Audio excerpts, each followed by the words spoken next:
Okay. You got a couple more minutes in here. What could we have done to if we didn't get nothing? Would you say we got nothing from the Black Lives Movement in terms of permanent change, or did we get anything out of what could we have done different instead of Black Lives Matter and wearing the jerseys with the names on it in the end zone, I believe it is, and kneeling at the national anthem? What is the solution or an idea? Uh, the solution is there's enough wealth in the Black community for us to be more supportive. Look, the solution is in Black ownership Right. and Black entrepreneurship and uh,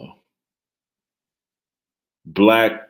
Look, I'm a patriarch, and Mhm. I'm gonna die a patriarch. I got that from your Donald Trump interview. I did. I did. I Oh, get it. I'm a patriot, Uh-huh. and so my father was a patriarch, and so the solution is in Black men taking responsibility for the Black community and Black progress and building uh, businesses where we can take care of our own.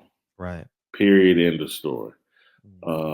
Running around begging white people to love us uh, just isn't going to lead to anything tangible or real. And particularly when Black Lives Matter was just a front for uh, left wing politics. And I'm not big into politics. I've never voted. I'm never going to vote. I'm going to die a patriarch and a non voter. I just don't believe there are political solutions to spiritual problems. And we have a spiritual problem in the Black community. And uh, not all of it is our doing or our fault. There have been things done and are being done to disconnect us from God. And I think social media is at the heart of that.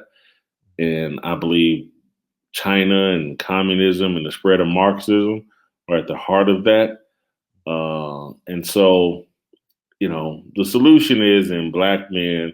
And that's where, again, why I have a mixed feelings about LeBron James.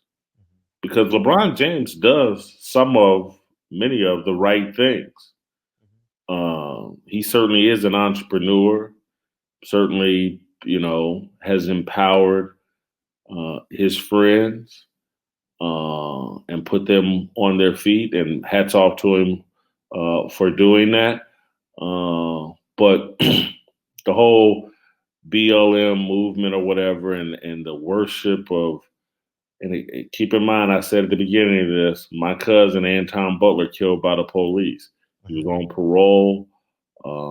He had a felony rap sheet. Uh, Loved him to death. Still look at his picture every day. It sits in my living room. Mhm. But he was not someone that conducted a life worthy of being put on a pedestal and worshiped.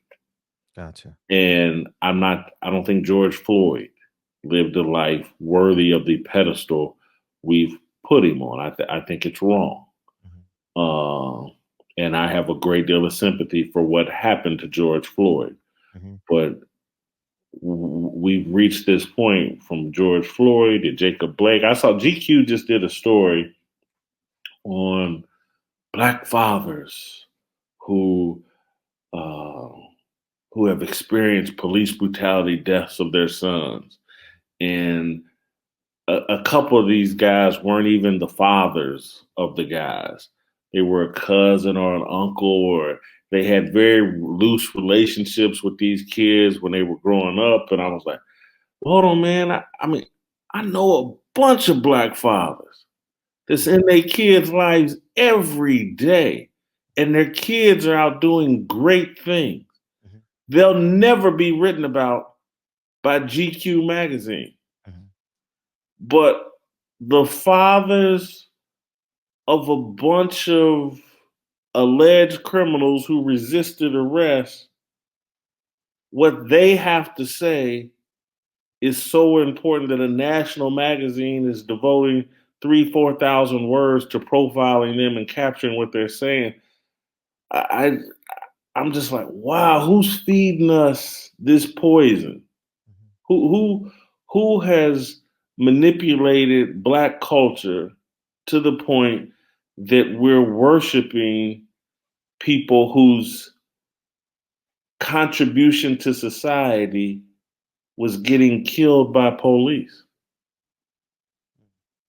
I'm like, wow. And I've spent some time writing about it this summer. It's like and again, this is where I look, there's some unfairness that we face. Gotcha. I just don't think we ever point the finger at the people doing the unfairness.